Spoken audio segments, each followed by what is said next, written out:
Subscribe करें सेहत ज़िंदगी चैनल को और बेल आइकन पर क्लिक करें ताकि आपको हर नई वीडियो मिले सबसे पहले। मोहतरम नाजरीन, अस्सलाम वालेकुम। आज की इस वीडियो में हम आपको एक आसान कुदरती नुस्खे के बारे में बता रहे हैं जो जोड़ों के दर्दों को सिर्फ 2 से 3 दिन में ख़त्म कर देगा। इस नुस्खे को आप बआसानी अपने किचन में मौजूद अशिया की मदद से बना सकते हैं। आजकल के दौर में जोड़ों के दर्दों में तेज़ी से इजाफा हो रहा है। पुराने ज़माने में इन दर्दों की शिकायत सिर्फ ज़्यादा उम्र के लोगों को होती थी, मगर आजकल नौजवान भी इस मसले का शिकार हो गए हैं।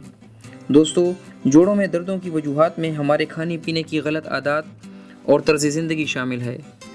बाज़ारी और गैर मायारी खुराक, तली हुई अशिया, सुर्ख गोश्त का ज़्यादा इस्तेमाल, फास्ट फूड्स का इस्तेमाल और वर्जिश की कमी जोड़ों के दर्दों का बायस बनते हैं। इसलिए कोशिश करें अपनी खुराक में कुदरती चीज़ों का ज़्यादा इस्तेमाल करें और वर्जिश की आदत अपनाएं। तो आते हैं आज के नुस्खे की तरफ। अगर आपको जोड़ों में दर्दों का मसला रहता है तो आप घर बैठे एक ऐसा ऑयल तैयार कर सकते हैं जो 2 से 3 दिनों में जोड़ों के दर्दों में वाज़ेह कमी लाएगा। इस ऑयल के अज्जा नोट कर लें। अदरक 1 टुकड़ा, जैतून का तेल आधा कप, नमक 1 खाने का चम्मच, लीमू 1 अदद। अदरक के अंदर एंटीऑक्सीडेंट्स खसूसियात पाई जाती हैं जो दर्दों का फौरी ख़ात्मा करती हैं और ये जोड़ों की सूजन में अफाका भी देता है। जैतून का तेल दर्दों के ख़ात्मे के लिए दुनिया का मशहूर तरीन तेल है। नमक भी जोड़ों की सूजन और दर्दों के लिए बेहतरीन रेमेडी है। लीमू में शामिल विटामिन सी और एंटीऑक्सीडेंट्स खसूसियात अदरक और जैतून के तेल के साथ मिलकर दर्दों के ख़ात्मे में नहायत अहम किरदार अदा करते हैं।